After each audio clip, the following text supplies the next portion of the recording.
this particular one by Muriuki Abbey. She says a facility like the necessary equipment should be available in all hospitals, ambulances on standby, qualified medics. We have a shortage of medics and many are jobless. This has been the song since a long time ago and nothing is done. The ones over in the government since 2000 are only pocketing that money for their own benefit and selfish gain. We have Leroy Timothy Mainga, who says the doctors are nowadays doing business with coffin sellers, so even if the measures are in place, they can't change. Like, just basically saying. All right. Another one by Blessed Ramadan says we asked the previous, health CS, Susan Namuhicha about basically what has been happening. Of course, we have a different CS for health right now. Yes. Right. Thank you so much for your responses. We appreciate that. Let's take a look at different dynamics. Of course, factoring in what our viewers have said, yes. That is a lack of confidence with our health sector in general. As you can see, most individuals say that the sector is not working and it's working against its people. When we're looking at these new policies of shine shift, to date, it's still an issue. On, like we're saying, capitation, on, people saying I've not been migrated properly, from the NHIF system to the shine shift. Now we're also seeing church leaders saying that those policies were rushed. We do not need them, as they were right now. They should be done away with. Yes. What's your perspective on the same? Actually, Dr. what's happening on the ground, to be honest? How is this truly affecting Wananchi? Yesterday, was it? I think yesterday, yeah. Yesterday I had a patient who needs surgery, and I asked her, so who is going to pay for it? Are you going to pay out of pocket, or you have a private insurance cover, or do you have any other cover? So she said, no, I actually have the new cover, that is the shift. I said, okay, then in that case there is what we call normally what we feel, and it's called a pre-authorization for surgery form. So I asked her, okay, can I look at the form? They have a very nice form, quite detailed, if anything. But I think what we really don't understand is the mechanism, how it is going to work. Previously, what used to happen with the NHIF, the patient would come, and I would fill in that form, attach a short medical report, and of course indicate why this patient needs surgery. She would take it to the NHF office, or she would take it to the hospital where we're supposed to do that surgery. They would in turn get in touch with the NHIF.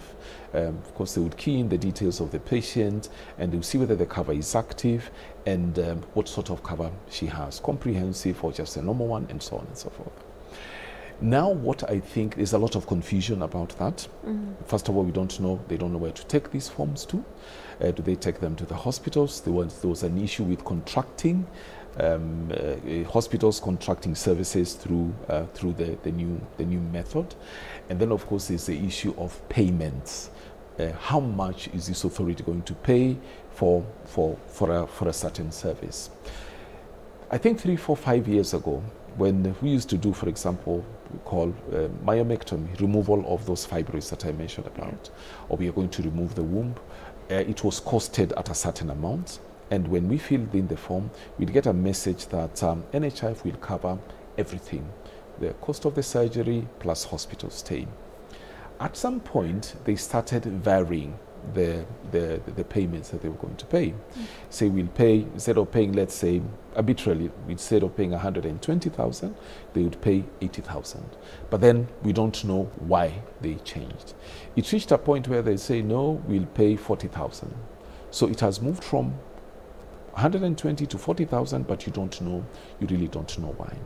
Why am I mentioning all this? I'm mentioning all this so that we can see the movement from that cover where the patient has been paying for the National Hospital Insurance Fund, and he or she is confident that he will be taken care of when that time comes, and it's reached a place whereby you are not very sure how much it is going to cover, and it reached a place whereby sometimes they would get a negative, say, no, we are not going to cover for the surgery. What the NHIF did very well, and what the chief and SHA has also done quite well, I think it just migrated those services, was dialysis services. And I think it's because they were done very well. We know exactly where the dialysis centers are. We have the data of these patients and how often they come. And with those services, the service providers actually could cost how much this service costs, and NHIF was able to do that. Remember at the beginning when there was migration from NHIF to SHA chief, there was a bit of, we don't know, they would go to hospital. And especially the dialysis patient, we say now, we've been having this service, but now we even don't know. Yeah. But luckily there was intervention by the CS, and these patients have got those interventions without a problem. The same with chemotherapy. Patients who have undergone, who had cancer. Again, the same thing. The providers knew these patients. They have been undergoing this chemotherapy and radiotherapy, and the costings were done very well, as opposed to other services. For example, normal delivery. Of course, we know when a patient comes to deliver, we need a delivery pack, we need this, we need this, we need this. For a cesarean section, we need 1, 2, 3, 4. These are the costings. We need a blade, we need a sucker, we'll need, drapes, we need sutures, the number of sutures, and so on. And then the costs of, the surgeon, the anesthetist, and so on and so forth. And of course, the utilities and so on.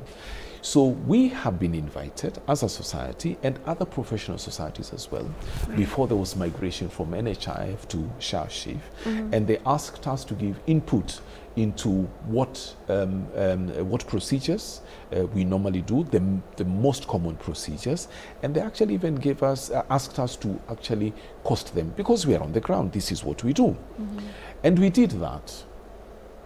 And they call us for meetings. Okay. Not once. Not twice, not 3 times. I think 3 or 4, even 5 times. And we went with what they had asked us to do. And we presented it to them. And we even gave suggestions on any improvements in future. And how we think our mothers, pregnant, expectant mothers, and other women as well, should be taken care of, and the approximate costs, taking into account inflation and so on and so forth. Unfortunately, they did not take into account anything that came out of the meeting. Any suggestions? Nothing that we proposed. Absolutely nothing. So what they came up with, they said, okay, if you are going to deliver normal delivery, we'll pay the hospital 10K. Based on what? We have no idea. If you're going to have a C-section, we'll pay 30K. Based on what? We have no idea. So I think this is why some of the hospitals are getting a bit jittery, because number one, they had contracts with NHIF. NHIF is now defunct. Who is going to pay them for their services? And this one now, whatever Chief SHA is proposing, is a little bit, we are not sure. This is a new animal. We actually don't know how it's going to behave.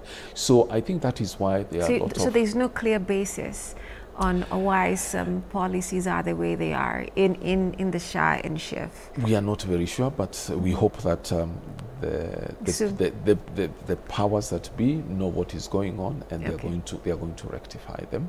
But the idea is good. You have universal health coverage and also primary health care for everybody, such that we have access to a certain package of services, basically minimum. But I think my issue with this would be this, and it's one basically. So long as we are going to have a tiered sort of system of offering services to different levels of society, we are not going to get out of this rut completely. Look at countries like the UK, for example. Look at countries, the Nordic countries.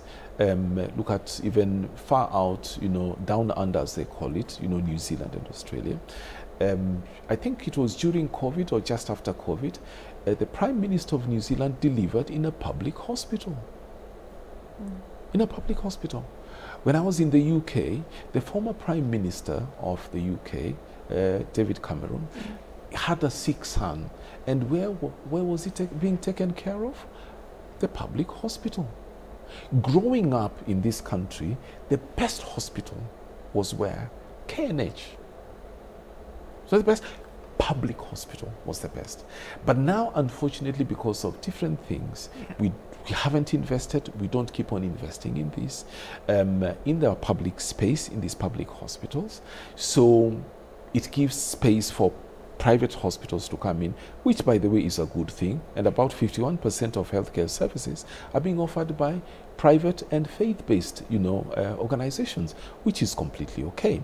But the issue I have with that is that the more we neglect the public sector, and it attends to very large population of our country, then unfortunately we are not doing a good thing. The healthcare service, the healthcare system. In general, yeah. In the UK, if you live there, of course you can have your own private medical insurance cover. The private healthcare system is not very well developed. There are healthcare providers who provide private healthcare. But the NHS is the biggest provider. You have to get a GP, you have to be registered with a GP, and then this GP is sort of the one who guides where you go to. Do you go to hospital, or he or she does the basic things before he or she decides you need to see a specialist, and so on. It is sort of equitable because everybody, even the Queen, has a GP. So if she is sick, she's seen by the GP first before, So system, do we have such a system? No. And so long as we are going to have an Orwellian sort of system whereby some animals are more equal than others, unfortunately, our public health system is going to have challenges. All right. And the thing that can actually change this is to say, you know what, everybody, MCAs, ministers, cabinet secretaries, principal secretaries, all of them. If you are sick, go to KNH. If you are sick, in the counties, go to the county referral hospital. Equip the county referral hospitals and even the sub-county hospitals. Human resource is very, very important. Avail the human resource that is needed. The doctors, the nurses, the midwives, clinical officers, etc., etc. Then we will see a revolution. But if we don't do that, unfortunately, the public health system will be seen as for the poor. And meanwhile, those ones who can afford will go elsewhere. Yeah. And I want us to look back at this issue of culture and society. Yes. Now that you've said, there's a way, each, depending on the echelon of society you're in and the kind of services you get, going back to culture, going back to our young people and the kind of issues that you get when you deliver a child when you're very young. Yes. Now, we have in society very interesting aspects of dating while young, and in other counties, because of poverty and the like, you find young people cohabiting together. Yes. Because in that way it brings them psychological, let me say, peace in a way, because of their backgrounds. So you find them having young families because that's what they know, or that's how they're trained. So when you have all those factors and you're treating a young girl who is, let me say, traumatized, who is too young to understand the kind of things that she's getting into, she may lose her life at birth or have complications. How are such cases handled? Because they are actually very compact. It's actually a Pandora's box, if I can put it that way. First of all, the beauty when we're talking about health issues, women-related health issues.